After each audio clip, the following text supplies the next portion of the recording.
Hi, I'm Kyle and welcome to Ask Your Elders. On today's episode, we interview Maria. Maria shares her life story beginning in a farming village in Portugal, moving to the United States, and the joys of her family. I hope you enjoy the interview. Please be sure to like and subscribe to follow along for future interviews, and make sure to watch till the end to learn about my personal connection to Maria.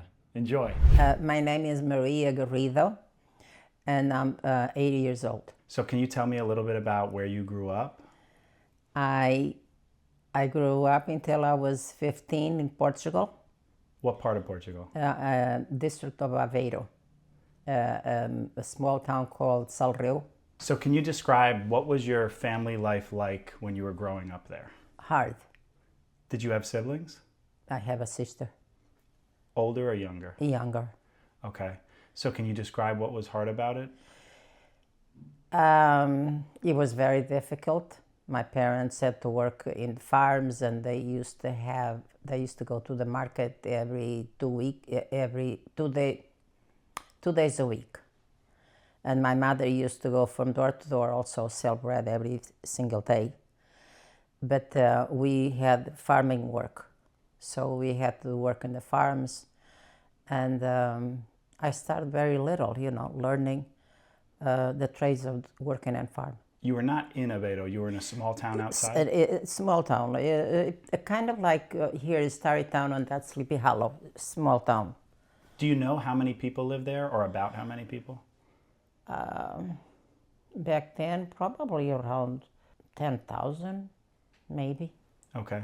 And was it mostly all farmers, or was just your family part Mostly of the farmers. Okay. Mostly farmers. So can you describe a little bit about what crops you guys were growing, or was it more cattle? Corn, potatoes, beans. It depends on the season. Sure. Depending on the season. And so it wasn't just growing these crops for your own food, it was actually the business of your parents. The farm, and also my parents used to buy rice. My father used to have a rice business. He used to buy rice from the customer, and then he used to go to the mill to get the little shells off, and then he would come home, had to use something with, I don't know what it's called in English, something that you have to go like this so it blows wind. Sure. And take the shells out of the rice, and then he used to go to the market and sell it. And he used to sell bacala. Really? Yeah, and pasta. So it was good. They liked it, but it was hard. And so were your parents a team in what they did together, Yeah. or did your mother focus on one type of food and sales? Yeah, they were a team. Okay. And as I grew up, I was part of it. So can you share, what was your earliest memory of what role did you take on the farm? It's very hard because I started so little. Sometimes I say that I was never a child. Really? Yeah, because it was so hard. I remember being little, and sleeping in my grandmother's house. I remember my sister being born. And then after 5-6 years old, I had chores to do that I had to do all the time. And slowly, started working on the farm beside my father and my mother. And was it ever work that you enjoyed, or was it truly just a chore that you felt you had to do? Sometimes it was a chore. There were things that I liked to do. In the spring, when the things were growing, I used to love to go and get the weeds off. You used to have to use this tool. I don't know what it's called. It's like a pitchfork. You could use that too.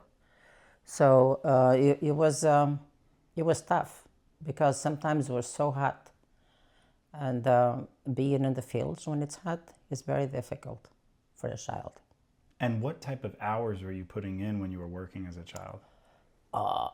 My parents my mother used to go sell the bread. She used to come home. She used to eat something, which would be around 8 o'clock, and then would leave. And then my mother, every single day, she used to have to make soup. So we had this big fireplace, and she had these cast iron pots. she used to leave the stuff there to cook and leave. And then she would come home a little bit earlier so that she could finish, so we could have lunch. And it was tough. Wow. And so you'd have lunch together and Yeah, then back every out? single day, and then go back out. In the summer it was a little bit different because it was very hot. And my father, we used to go early in the morning, sometimes 5 o'clock in the morning. I used to go. And, to work in the farm, because when it gets hot, he didn't like to be out there. Right. So we used to take like 3 hours. It would be more relaxing. We'd do things around the house and take care of certain things, and then we go back. And so when you were working on the farm, was it nearby your home? Did you have to travel far to get there? We had to walk. No, yeah, we had to walk. To walk, and not only working in the farm, it was a ways of bringing the stuff home on your head. Really? So you'd have to balance it on your head? Uh-huh. Wow. And was it just baskets of whatever you were growing? Baskets or corn, like the whole thing with the corn, beans, you name it, anything. You mentioned you didn't quite have a childhood, maybe per se, but did you have an imagination while you were on the farm to help the time pass? Were there games you played either with your sister or we used to sing a lot, like silly sing. And especially then when I was 11 years old, I didn't want to go to school after 11. The law permitted that, and I used to hate to go to school. Why is that? Because at home I would get smacked and whatever, but in school they beat the shit out of you. Really? So that's it. I'm sorry. No, that's okay. You're being honest. This was your experience. So I say, forget that. I'm done. So was it public school? Was it through the church? it was a public school. Okay. Yeah, a public school. So the discipline in those days was different. Oh yeah, and not only on your hands, but the teacher used to sit in one corner, and all the children used to sit facing her, and she used to have this very long cane-like, and if you not behaving, you Wow. get it. So school was It was tough. instilled a lot It of was fear. scary. Actually, it was scary. I wasn't happy going to school. Did you know other students in your class? Were they in nearby farms? Did they all have a similar experience to you? Yeah. I remember a little girl once, she didn't know she had homework, but she couldn't understand it, and she didn't know. When the teacher called her to go to the blackboard, she didn't know what to do. And the teacher grabbed her hair and banged her head against the blackboard. The next day, the parents came to the school. She was black. When I'm saying black, From bruising? she was black from bruising. And the students, including you, witnessed this happen? Yes. And the teacher felt no remorse? The parents, no. The parents wanted to take action. They wanted to go to Aveiro to complain about what she was doing. And then, I remember, I heard that. And then she says, class, I'm going to go to the next room, so you stay here. Blah, blah. But we could hear the parents really pissed off. And they wanted to have her arrested. That was When horrible. you say you were in fear in class, this teacher was particularly harsh. Not only that teacher, it was pretty much all the teachers. They used to have this big, like a wooden spoon. Yeah. But it was like, it had a handle this long, and it was round at the end. And it had little holes. And when she used to call you, when she had that in your hand, you know what's coming. So you have to, and she was... So they had a wooden thing purely for the purpose of hitting. Of hitting. Yeah. So I remember one time I was blamed to do something and I didn't do it. And she called Maria. So here I go, right? And she says, give me your hand. And she had it in the hand, and I knew that she was going to do that, and I kept saying, I didn't do it. She grabbed my hand, she went like this, and she hit 10 times in each hand. And this is before you're 11 years old? Or maybe Yes, 11 years old? Before 11. At 11, I graduated, whatever.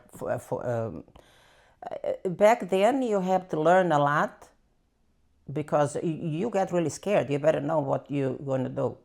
So it's like junior high, more or less. But it was not fun. No, I didn't like it. So that makes a lot of sense why you wouldn't want to continue. So you finished, the requirement was till 11. You decided you wanted to leave school. Did you take on more responsibilities on the farm when the school requirement ended? Absolutely. Yeah, then I would, then you start growing older and you're stronger. My father used to have this huge piece of land, and he used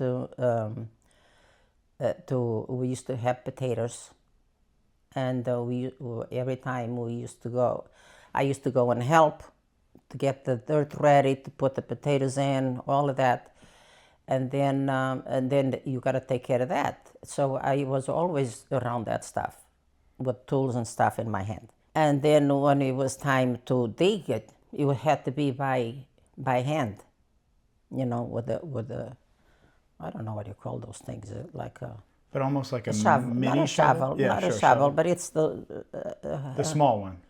Yeah, something to dig them up. And then my father, by then he had a couple of cows that he and a wagon to bring to the farm, so that we didn't bring them home on our back. Sure. But then when you get home, we had to bring them upstairs into this space. The potatoes. The potatoes. So I would say probably like a 50-pound bags. I used to carry them. One time I did like 20 of them in one day by myself. So this was back-breaking work. Yes, back-breaking work. And I remember being walking up those steps, and the last one, I thought I was not going to be able to do it because I was so tired. But I did it. So your family had 2 girls. 2. Was it fairly common for other families, their daughters, to be doing the type of farming work that you were doing? Yeah, in our town, yes. Some people didn't. They were a little bit with more money and stuff. But my parents started with nothing. I remember when I was very little, my sister was not even born, and when I told this to my mother once, she started crying because she says, "You remember that?" And I say, "Yeah." "Was it true?" She said, "Yeah." They were poor. They got married. How do you get presents Sure. on your wedding? So they went to sell a pig to this special, we call it a fader, like a market. Okay. And when they got home, everything was gone. They got robbed? They got robbed with everything. Those were things very precious to them back then. They had no money to buy nothing. So all And it they was had left, basically all their newlywed gifts. everything. Everything that they had, except for one thing. One of those where the flowers are. Wow. Like a vase. Yeah. Wow. So everything. And so they didn't have my money. So they tried to save money like you have no idea. And I remember my parents one time, they were eating a sardine. And they were sharing a sardine between the 2 of them. And all I remember is that they picked me up and they gave me tiny little pieces, so that because I probably wanted. I don't remember, but I remember that part. So you remember the struggle that your parents went through? Oh through? yeah, they went through a lot of struggles. Was your home, would you describe it as a joyful home? Was it more of what was your home life with your parents and your sister like, outside of the hard work? Yeah, it was loving, but at times my mother was tough. She was a tough lady. But she was fair, and that's the way it was back then. It was not like today, completely different. She was a tough cookie, but she I know that it was tough for me back then, and the whole thing was tough. But the most thing that I think is that she taught me and my sister to be honest, to never let anybody down, to be strong. So, you know, I don't blame them. You Yeah, know, those are powerful lessons. yeah, they had a lot of. In terms of just the culture happening at the time in Portugal growing up, is there any memories in particular about, you mentioned you were singing while Yeah. working, or any songs that bring back strong memories, or maybe it's games with friends, or maybe even one of those dishes that you used to love your mother would make? Yeah. Anything that comes to mind? We used to sing Fado. You know Fado? No. Fado is a very traditional Portuguese song, mostly sad, like if a boy and a girl breaks up, or so many things, or about immigration, because then people start immigrating and they had songs about that. And a lot of sad songs. I didn't like Fado until a long, long time ago. Oh, really? Yeah, because I thought it was kind of. Too sad. But I used to sing it because then at age of 11 and a half or so, in the summer, I used to go with like 20 other girls. I used to go to work for this lady to the rice fields. And the rice fields, the first time I saw it, because that's not where we used to go and do our work. Our work was the other side of town, and the rice fields is downtown, near Aveiro. So, a lot of water. And I went with one of my aunts, and I say, I'm not getting that water, is all dirty. And she says, that's okay. But I was so little, I'm still little today, but I was so little that the water came up to here on me. Wow. And It came up to your thigh. yeah. And I bent down, so I was all wet all day.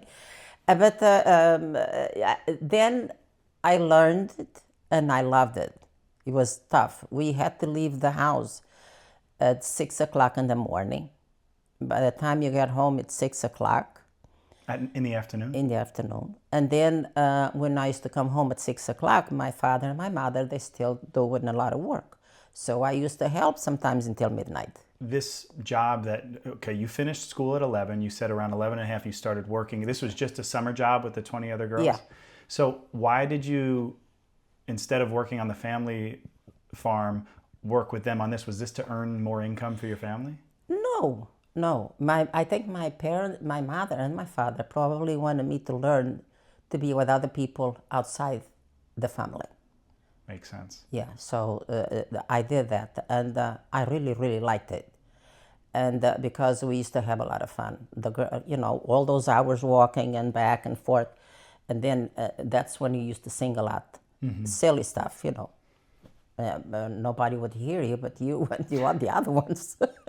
Oh, it sounds like a lot of work. I was about to say it sounded fun. That sounds like a lot of work, but it's special that you found joy in that. Yeah. Yeah. And then by the time I was 15, I came to the United States. My parents came first. They came in 1961, and in February. And then they sent the papers for me and my sister. We arrived here in November 61. Got it. Okay, so just before we get to you moving to the United States, was it becoming the norm that people in your village or people in Portugal were starting to emigrate to the United States? Yes, or were your parents yes, one of the first? Yes. No, my parents, they did not immigrate much to the United States because you had to have somebody here to send you the papers in the family, to call you over, and it's it's kind of like a responsibility. Mm-hmm. So my parents came together. Okay. They say, we're going to go first, and then we'll call you. Is this something that they had, as a family, was it a surprise and came up quickly, or did you always know the goal was for the family to move to the United States? No, I had no idea, and then all of a sudden they decided. Wow. Yeah, but in our town there were a lot of people then that immigrated to Venezuela. Okay. Yeah, and they did very well there too, and over here too, you know. So this was late 50s, early 60s. Your parents moved in 61. 61. Okay. Yeah. So before we jump to the United States, that time period, so late 30s, well, I guess more the 40s and the 50s. Yeah. Do you remember, because Spain and Portugal were interestingly kind of shielded from World War II, right? The World War Yes, II. yes, So yes. were you aware of what was going Yes. on growing up? Yes. Did you Yes. feel it in Portugal, or was it? You felt the need for things because they were not a lot. You didn't have the money to buy it. You were lucky to work in a farm, so you have to eat. You could eat, because to be able to afford to buy it, to us would be impossible. So my parents, the rice that my father used to take care of, they used to pack the rice in small paper bags. And I remember going to the train station, but they had to hide. The conductor would stop the train and let the people out to go buy stuff inside the property where there was corn. You know, so nobody would see it. Oh, so like they wouldn't stop the train at a station; they'd stop kind of in the middle of a No, field. in the station. Oh, okay. Yeah, okay. because the station there was not like a station here. Okay. It was nobody really around. You know, you just get in and out, and that's it. But you knew enough to wait, and the people used to get off the train and go buy anything that you had. And I remember going with my parents.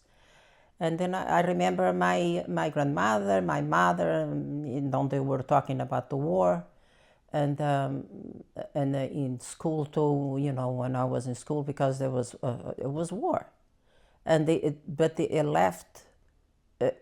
We also lived in a fascist country. What was the leader of Portugal at that No, time? Salazar. Salazar. And so were you as a child aware of kind of the government at the time in Portugal? Did your parents talk to you about that at all? I did, because you could not talk about politics in Portugal at all. Nobody talked about it. And for fear of getting punished. Oh yeah. One of Antonio's uncles, he used to go to work, and on the way to work he used to like to stop in the taverna, you know, to have a glass of wine. He said he didn't say anything. If he did say something, somebody there say that he did. Said something about the political situation? Yeah. So they show up at his house and took him to jail. Nobody knew where he was. With no trial, no proper... Nothing. No, they jail. took him. Wow. Just like they're taking the immigrants right now. Wow. The same thing. Can we talk a little bit about your home? Do you remember? So you mentioned that there was a big pot that your mom would cook on the stove. It was a few pots. So was this a gas stove, or were you talking real wood fire? No, you're talking about the fireplace was bigger than that sofa, probably all the way. The fireplace was as large as a sofa. Yeah. I mean, we used to sit on top of the fireplace, you know. So you used to have a big pot like this, cast iron, big thing. You know those with the legs. Yeah. Like that, the big one. Like almost a cauldron. That was for water, hot water. Okay. And then we had one that was for clean hot water. And then we had a smaller one, was water to make food for the pigs. And then we had the one that we cook with. So it used to be, it was nice. And the chimney was forever, like really big. So, okay, you're talking about a sofa. So maybe the fireplace was more than maybe 6 feet wide? Yeah. Wow. And big. So it was always on? Always on. Because another thing, we always had to have wood to make sure that, because my mother used to bake bread. There's nothing was bought. My mother used to make everything. So and then my father, when he took the things of the rice, the little shells, Used to be like a big pile, and they used to put it in the fire. So that was great because that used to hold the heat so good that we always had hot water. Nobody had hot water, but we always did. Really? Yeah. Specifically because those shells yeah. would cook a bit slower, so retain the heat. It retains the heat, it stays, and it stays red. It stays red. I used to love it because I know that if I want to wash myself, whatever, I always have hot water. But it was tough. So who was responsible for consistently keeping enough wood to have the fire going? My parents, of course. But I used to go, we used to, let's say, we here, we have the Hudson, and then there's woods in the other side. But the river is not as big as the Hudson. It was a small river. And so I used to go with my grandmother to the woods because mostly it's eucalyptus and pine. Eucalyptus and pine? Yeah. Oh, wow. So it must have smelled amazing. Yeah. Oh, yeah. It smells really amazing. So I used to go with her and bring, wood home. Not heavy wood, but small things that I could gather, bring it home. And so did my grandmother. And that was mostly to start a fire with a bigger kind of wood. So, you used to use everything. Nothing was to waste. Nothing. So you had the fire constantly going. You had the large pot for the clean water. So you said that was kind of unique for your family. You always had the was it that it was clean water or that it was hot water or both? Clean water that you can cook with. It was always hot. And we used to have that. And, one particular one for the pigs and one for us to cook. She had the big one where she made the soup, but she also had smaller ones that she could add if she needed something else. So is there any specific dish that really brings you right back to growing up in Portugal? Yeah. My mother's soup, she used to make delicious soup. In the winter, we used to have the white beans, the little small beans, and she used to cook that with a little bit of pork meat. And then she used to come home and used to get turnips, you know what they are. Yeah. And the greens, and she used to put it in the soup. To me, because it was so cold, it always felt delicious. Tasted so good. I tried to do it here, but the vegetables are not the same. Even though you were so young, was the kitchen your mother's domain, or would you be helping out and watching her cook help, and learning? Yeah, I help all the time. I remember one thing that I used to like to do is in the weekend, I used to wash the kitchen floor. It was all natural wood, so I used to wash it with a brush and this special soap that they used to have, and I used to be on my knees and scrubbing, Every weekend. Every weekend, and cleaning the house, and I was happy doing that because that to me was not even work. Compared to the other jobs you've explained, that seemed a bit easier. Yeah. Wow, that's amazing. So, okay, now we'll fast forward a bit. You're 15 years old. Your parents had just left? They left in February. And so who did you stay with while your parents? It was my grandmother, my mom's mom. And so was the home sold, or did it just stay empty? No, it stayed, yeah. They just emptied, a few things that they thought they were going to go bad if nobody lived there. Okay. And they sold it, and then they left the house. And then we went to my grandmother's house, but I was always there. Always there, yeah. Always there. So before your parents went, what was your image of America at that time? Was it? I had no idea. No idea. No idea. I just knew that I was coming to see my parents and be with them. So did you have any thoughts, especially as it got closer to the day that you left? Were you frightened? Were you sad to leave Portugal? Were you excited about the future? No. It was just what you did, right? You were just going You need to do what you got to do. That's it. And knowing that my parents were here, I was okay with it. But I was kind of nervous being on a plane. I Oh, so remember. can you explain that? So was that your first time on a plane? Yeah. And so what was Yeah. that like without your parents? I got kind of scared in the beginning, but then, there was this older couple in the plane, and they start talking to us, me and my sister. And because I really didn't want to eat, I was like, so, and this older couple, they wanted me to eat something.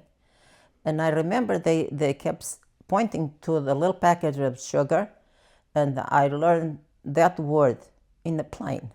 Was that your first English word? Yeah, Sugar. sugar, Okay, so you land where, in New York? in New York. And were your parents there JFK. waiting for you? Yeah, my father and my mother's uncle, they were here waiting. They're waiting. And my mother stayed home so she could cook for us when we get home. And so where'd you live when you first got here? Clinton Street. Here. Yeah. What was the reason that your parents moved to Sleepy Hollow? Yeah. North Terrytown at the time. Yeah, in North Tarrytown. So my uncle lived there. My mother's uncle lived there. And that's where they were staying. But the apartment was too small, so there was a Portuguese older couple upstairs from them. And they had an extra bedroom, so my sister and I went to sleep upstairs. And I liked it. So yeah, can you explain what was that? You were 15 years old. You had already had a break from school, right? Because you stopped at 11, so now Yeah. you're 15. When you got here, did you enroll in school or did you stay out of the No, school no, system no, when you no. got here? They wanted me to go to school, and I said, no, I'm going to work. So what did you do when you got here? I went to work in a dress factory. Where was that? The dress factory used to be down Central Avenue. You know where the bank is? Yes. The little bank there. So it was in town. Across the street used to be a big one. There used to be in Central Avenue, another one a little bit up the street, and there used to be one in Valley Street. So I worked in the beginning in the big one, and then in Valley Street. So there was a dress factory in North Terrytown? Used to be 3. Wow. It used to be a few in Asning. Used to be a hat factory. Downtown used to be loaded. What is that? Valley Street. Used to be a lot of hat place. Used to be business. Wow. A lot of it. So were you already a seamstress? Did you have that skill from Portugal or did you have to learn it when you got here? I had. I'm not a seamstress, but I'm handy with my hands because even though that I worked in outside a lot and doing all that, my mother and my father always wanted me to learn how to sew. Because if I was to live in Portugal, I need to know how to do that. So and sewing a little bit on the machine. So when I got here, that was nothing because everything comes cut in a factory. Mm-hmm. So then I used to sew it, but I was mostly on the floor, helping when the material is piled up, is up to this high, and then they have special machines to cut it. Yes. So you all used to come cut, but it needed to be divided by size. So that was my work. I used to work in this huge table and divide it and tie it and be ready for the people to sew it. So you came and immediately started working? I started working not immediately. I had to wait almost until the spring because I don't remember the date that I started, but it was almost until the spring. Did you remember the day you arrived in the United States? Yeah. What date was that? It was November 18th. Of 1961. Yeah. Wow. Yeah. We just passed the date, the anniversary. Yeah, November 18th. Yeah. Did you enjoy the work? Was it Yes, hard work? I liked it. I liked it. I mean, it was so. To me, it was not nothing. To me, it was great. Yeah, I loved it it. sounds like you were used to much harder work as a young girl in Portugal. So I used to like working. Then as I got older, when I had kids, it was a little bit complicated because you have the children, you know, and I used to get really tired. Sure. But I still liked it. When you first got here, though, you find the work. What was your impression once you actually got here? Did it quickly become home? Did you feel like this is a And foreign place? in the beginning, I missed Portugal, you know, and my friends and stuff like that. But I had my mother here and my father, so that was the closest family. Yeah. And I missed my grandmother. I missed my grandmother. My father's mother passed away before, right after he came to the States. And I remember her. She was a very sweet lady. And I remember her a lot. And I remember having a dream about her once. Really? Yeah. And I remember that I was here. But all of a sudden, you know, you're there. And I remember seeing her sitting like in front of a house. And I was arriving from here. And when I got near her, I hugged her. And I felt it. I woke up. I'm like, I thought I was there. Wow. She visited you. Yeah. That's beautiful. So it was, yeah, she was a very sweet woman. You mentioned that there was a Portuguese couple living above that first apartment on Clinton Street. Was there a big Portuguese community here, or were you one of the few Portuguese? Yeah, it was already big, yeah. We used to live in 8 Clinton Street. Okay. And there used to be, let me see, used to be these 2 men living on the first floor. So it used to be 8 families, so out of 8, 7 were Portuguese. Wow. What was North Tarrytown and Tarrytown like as Portuguese immigrants? Was it welcoming? Was it? Yeah. It was a good experience adjusting? Yeah. To me, I never felt. The only time that I used to feel sometimes was when I used, you know, your English, and I wanted to express myself and I couldn't. But I used to point to things, you know, and then they would say it and I tried to remember, but sometimes I didn't. But you didn't necessarily feel discrimination personally as you adjusted to life here? No, I never had that problem. Never. What did social life for you and your family become once you were here? Did you lean on that Portuguese community? We did. There used to be a Portuguese club, much smaller than this one, of course. You know where the bank is and the post office in Sleepy Hollow in Beekman Avenue? Yes. Right above it. And so was that kind of the center of the social world for the Portuguese immigrants? Yeah, it was, yeah. So right after, my mother's uncle used to belong to the club. And then there was another couple, a Portuguese couple that used to come and invite us to go. So we always went to whatever, dinners, whatever, the dances. My father told me, don't go dance when you go to the club. He didn't like that. So he was protective of his daughters. Oh, yeah. Okay, so then how did you meet your husband? I met my husband before I came to this country. You met in Portugal? Yeah, he was always. I know my husband since we were babies. He lived up the street from here to 7-Eleven. So he lived walking distance from you your whole life in Portugal? I used to go sell bread in his house. And was it always a little crush, or was it just a friend that... Friends first, and then I used to be pissed off at him between the ages maybe 7 and 11. Because I used to tell him off. He used to call me something, I don't know in English what it is. So he used to tell But he me gave you basically a nickname. You're talking about when you were 7 years old to 11 years old? Yeah. So I didn't really like, for the reason that my mother-in-law, every time I used to go to her house, she says, oh, one day you're going to be my daughter-in-law. And I'm like, damn it, that lady, you know. So did you guys date or have a crush before you moved to Portugal, or you left Portugal as just friends? No, we started going out.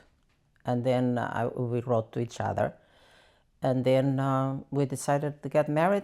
We were here for 3 years. And then my father went with me because they couldn't afford for the 2 of them to go. And my sister, she stayed with my mother. And he went with me and we got married. And then he couldn't come to this country. I had to be here for 7 years, be legal, and then send them papers.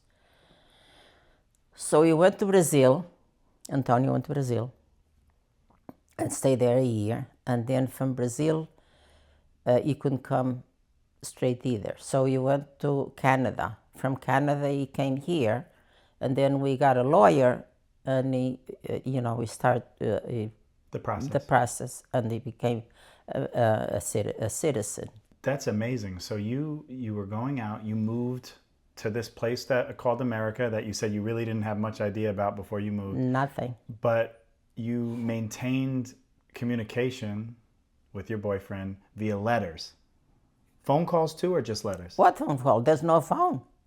In Portugal, there was one phone in the whole town. And we had a radio that came around when I was about 8 years old. So no, not even electricity in your home? The electricity came when we got the radio. When you were 8 years old? Yeah. I remember doing homework with a candle, like the candle right here, and sewing and stuff. Wow. No hot water, no water from No water outside. heater, yeah. We had, my parents built a house in that piece of land, slowly, but they, as I grew up. And there was a fountain right nearby. Like a well? We had the well later. That was like a really Big thing. So we used to have that fountain. And everything we need, we had to go. I was to go back and forth to get new water. The fountain was a walk away from the home? Uh-huh. Was it a 5-minute walk, a quick walk, or? It would be around 3 minutes. So you'd have to go fill up a bucket. And bring it back and forth. For showers, for baths. Everything. What showers? Bath. Bath. Used to have this big bathtub. Different world, different time. Completely different. Now I understand. There's no phone. So you weren't able to call your boyfriend. So you're No, writing letters. This is now for 2 or 3 years. And then you decide to get married. Yeah. So you go, and you hadn't seen him in 3 years. No. So from 15 to 18 or so, when you first saw each other after these 3 years, were you like, I don't recognize you? Or was it just instant? We did, yeah. Beautiful. He looked the same. And he knew me too, so we better. Okay, so you got married with just your father from your side, but was there any relatives from your side that lived in Portugal that attended the wedding? Yeah. My family from my father's side of the family were there, and from my grandmother, there was nobody there. My aunts, because they were also immigrated to Brazil, to Argentina, and some here. So there was nobody left, only my grandmother. But I had friends and a lot of family. The family on my father's side of the family was a big family. And so weddings at that time in Portugal, did you go to a church and then do a dinner at someone's home? What was the reception like? It was like? my grandmother's house. She used to have a big patio. My grandmother's house was a already old house, but in its time it was really pretty. She used to, it was like a long driveway, and then at the end would be like a big patio, and it was covered with wine vines. Beautiful. Yeah, so that was a reception right there. And my father and my grandmother, they hired a cook to cook at home in a fireplace with no water from the pipe. So that. Wow. So it was a lovely wedding? Yeah, it was very nice. And so after you got married, you went right back to the U.S. Yes. And then you had to wait 3 years, you said, until your husband, so he went to Brazil first? He went to Brazil first for a year, and then he traveled to Canada. He stayed there about a month and a half. And then he traveled here. We went to pick him up at Kennedy Airport. And then right away we started procedure of getting his papers ready and so on. And by the time Lourdes was born, he already had the green card. Wow. So, and were you able to see each other while he was in Brazil and Canada? No. Or those, wow. So really, from 15 years old until finally your husband arrives in New York, outside of the week maybe that you got married, you guys hadn't really been physically Nope. with each other. No, Wow. no. That's a real testament to your love. That's beautiful. Yeah. It's beautiful. Okay, so now he moves to New York. And where did you start the family? So when you had Lourdes, were you living on Clinton Street still? Yeah. And so what was it? Lourdes and Tony. What was it like becoming a mother? Becoming a mother in the beginning was kind of scary because, you know, it was kind of, I don't know if this is going to be hard, but I loved it. As soon as she was born, and you know what, you feel it, start feeling it. And I say, oh my God, I have somebody alive inside of me. And then it was great. You know, I had a hard time when she was being born, but wonderful. I remember looking at her like, oh my God, I can't believe this is mine. Unbelievable. I always liked children, always. And then she was born.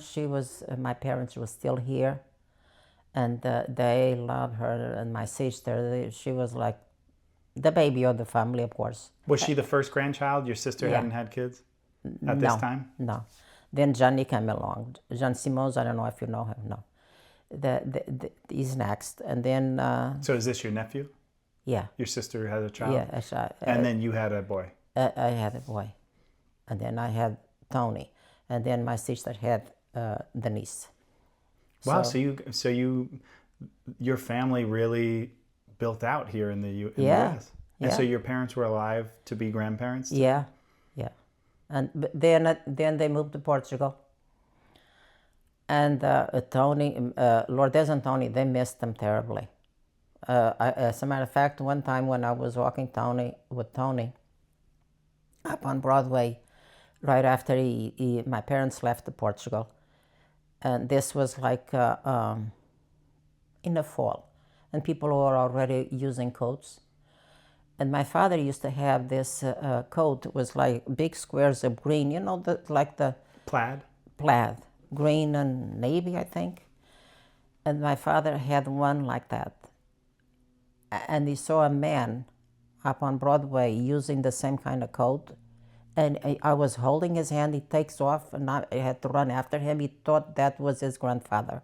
So it was a tough adjustment when your parents moved back. Yeah, it was tough. Did you and your husband, did you guys know that you would raise your kids and stay in America, or was there ever a thought that you might move back? I was not really. I liked Portugal.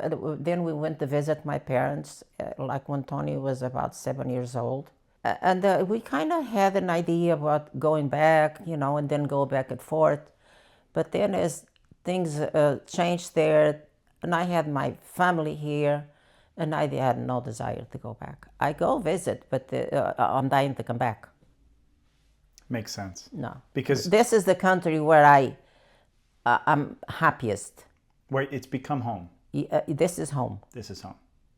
Even though that is a home that I used to have, but this is a home where I have my own family. Was there an adjustment for you as an immigrant mother when your children started going to school in America? Like adjusting to what that was like? Because I'm sure it was very different than your school in Portugal. Very difficult, yeah. But there was one thing that I used to tell my children. You go to school, you respect the teacher, all the teachers. If there's anything that you need to tell me, you come and tell me. But you need to respect the teachers and behave in class. Because I know here they wouldn't hit, nothing like that. When you became a mother, you mentioned that you continued working, or did you take time off? You still worked? Yeah, I work. When I became pregnant with Lourdes, I worked until I was pregnant 7 months. Wow. And then I went back to work after she was 3 months old. And then, of course, she was 4 years old, and Tony was born. But I couldn't work with Tony when I became pregnant with him because I was so sick for 5 months. I couldn't, I'm sorry, but I was always puking. Yeah. But then did you continue working after you had Tony, or you stopped for a bit? No, Tony said no, because I had to pay for somebody to take care of them. And Antonio said, no, you stay home and take care of our children. So it wasn't always easy because we needed the extra money. But I figured out. Yeah. You know, I sew a lot of our clothes, even some for Tony. And I kind of figured out Yeah. ways to go. What was it like when you became a grandmother? The best thing in the world is when you have your children and you put them down and you see your children. And then when your grandchild is born, you say, oh my God, this is from that and this. I always appreciated my family. But this is appreciate the love, the caring, you know, the happiness that they can give you. It is an amazing experience. It's amazing. And when Julian was born, looking at him was like, oh my God. And then of course Maya, and then Leah, and then of course Bianca. I didn't see her being born, but she was little. So it's a pleasure. Yeah. You're so energetic. You're such a critical part in your family's life and your grandchildren's life. What has been some secrets for you? What's kept you so energetic and active in your family's life You at take this it stage? one day at a time, and you make the best of every situation. There's nothing that you can deal with unless you have to. How can I put this? You have to enjoy life in order to take the bad things when it hits you. And when it hits you, you have to let it go, or else you're going to be sick forever. Because there are certain things in life that they're not supposed to be, but you know. What do you attribute to how you've been able to live the life you've lived? I love to crochet. I love to sew. I like to do embroidery. I like my house to be clean. I like to cook for my family. Now I'm getting really pissed off because I'm getting older and it's harder. Some days I push through because, not yesterday. Today is Wednesday. Yeah. Monday. Oh my God, the pain in my whole body. You know, and then when you push through, when it's like that, it's not fun. But you have to hope you're getting better days. And if they don't get better, voila, what are you going to do? If you could see that little girl, Maria, living in the village in Portugal, you're 7 years old, would you imagine the life you've had and where you are today? At 7 years old, no. No way. But when you were a child, you always figure something out. And my mother, he was like a tough lady. You're talking about tough. What would your parents think if they could see you now and your grandkids? They did meet Julian. They did? Yeah. Wow. Because my parents were here, then they went back and they stayed there, and then my parents started getting sick. My sister and I, we were back and forth all the time, to help them out and stuff. So then my mother had breast cancer, so they had to, we convinced them to come back, and Julian was little. And when they came, when they saw Julian, my father was so emotional. My mother too, but my mother had strokes, a lot of them. So she, her understanding of certain things, it was not, but she knew that was a great grandchild. And she always loved the grandchildren, always. So it was a